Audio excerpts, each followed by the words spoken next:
Previous వీడియోలో అర్జునుడు తన గురువులను తాతలను చూశాడు కదా. ఇప్పుడు ఆ చూపు ఇంకా లోతుగా వెళ్ళింది. తన ఎదురుగా ఉన్నది కేవలం శత్రువులు కాదు, తన జీవితంలో భాగమైన ఆత్మీయులని అతను గ్రహించిన క్షణం ఇది. ఆ సమయంలో అర్జునుడు మనసు ఎంత భారమైందో ఈరోజు తెలుసుకుందామా. వెల్కమ్ టు హిందూ సనాతన ధర్మం. ఇక్కడ మన సనాతన ధర్మం యొక్క గొప్ప కథలు, ఆధ్యాత్మిక జ్ఞానం గురించి మీతో పంచుకుంటాం.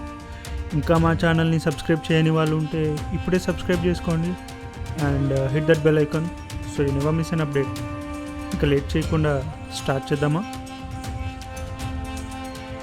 సంజయుడు ధృతరాష్ట్రుడికి చెప్పిన 27వ శ్లోకం ఇది. స్వసురాన్ సుహృదశ్చైవ సేనయోరుభయోరపి తాన్ సమీక్ష్య స కౌంతేయః సర్వాన్ బంధూనవస్థితాన్. ఇంతవరకు అర్జునుడు యుద్ధానికి సిద్ధంగా ఉన్నాడు. పాండవులపై జరిగిన అన్యాయాలన్నీ గుర్తొస్తూ ప్రతీకారం కోసం గాండివం పట్టుకున్నాడు.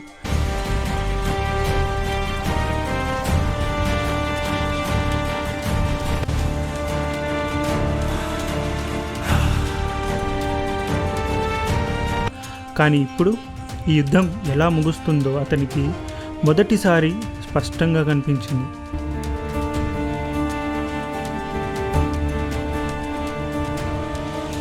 ఇది విజయంతో ముగియదు, ఇది ఆనందంతో ముగియదు, ఇది భ్రాతృహత్యతో ముగుస్తుంది.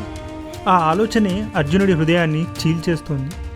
ఇప్పటి వరకు రాతిలా గట్టిగా ఉన్న అతని గుండె మెల్లగా కరిగిపోతుంది.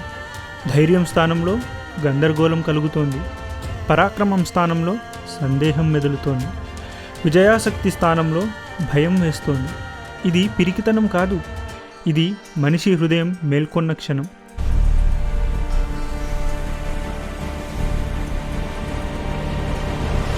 ఇదే కారణంగా సంజయుడు అర్జునుడిని కౌంతేయ అని పిలుస్తాడు. అది ఒక సాధారణ సంబోధన కాదు. కుంతీదేవి తనయుడా, మృదుహృదయుడివి, కరుణ నీ రక్తంలోనే ఉంది అని సంజయుడు అర్జునుడిని అడ్రస్ చేశాడు.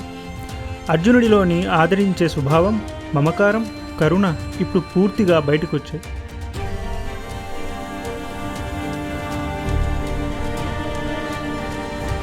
ఇప్పటిదాకా అర్జునుడు ఒక యోధుడిలా ఆలోచించాడు, కానీ ఈ క్షణంలో ఒక మనిషిలా, ఒక కుటుంబ సభ్యుడిలా మారిపోయాడు. తన బాణానికి ఎదురుగా ఉంది తన మేనమామ, తన స్నేహితుడు అని తెలిసాక అతని చేతిలో ఉన్న గాంధీవం బరువు పెరిగిపోయింది. ఒక మహాయోధుడు తన బలహీనతను చూసి భయపడిన క్షణం ఇది.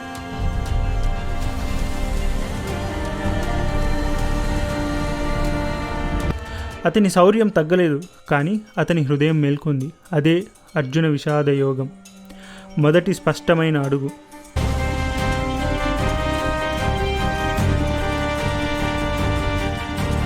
ఇక్కడ మనకు ఒక అద్భుతమైన పాఠం ఉంది.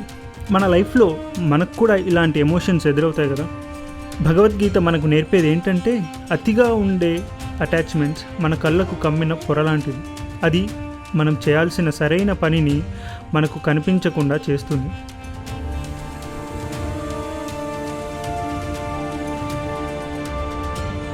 అర్జునుడికి ఇప్పుడు ధర్మం కంటే బంధువులే ఎక్కువైపోయారు. మనం కూడా ఏదైనా కష్టమైన నిర్ణయం తీసుకోవాల్సి వచ్చినప్పుడు మన ఎమోషన్స్ మనల్ని వెనక్కి లాగుతాయి. అప్పుడు మనం నేను చేసేది కరెక్టా కాదా అని ఆలోచించడం మానేసి నా వాళ్ళు ఏమైపోతారో అని భయపడతాం. ఈ భయమే మనల్ని బలహీనులుగా చేస్తుంది.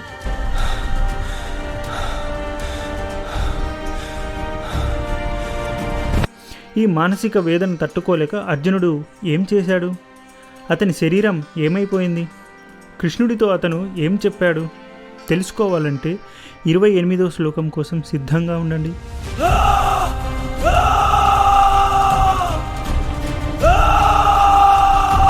ఇదే భగవద్గీత పుట్టబోయే క్షణం. ఇప్పటి నుంచి అర్జునుడు ప్రశ్నలు అడుగుతాడు, కృష్ణుడు వాటికి సమాధానం ఇవ్వబోతున్నాడు.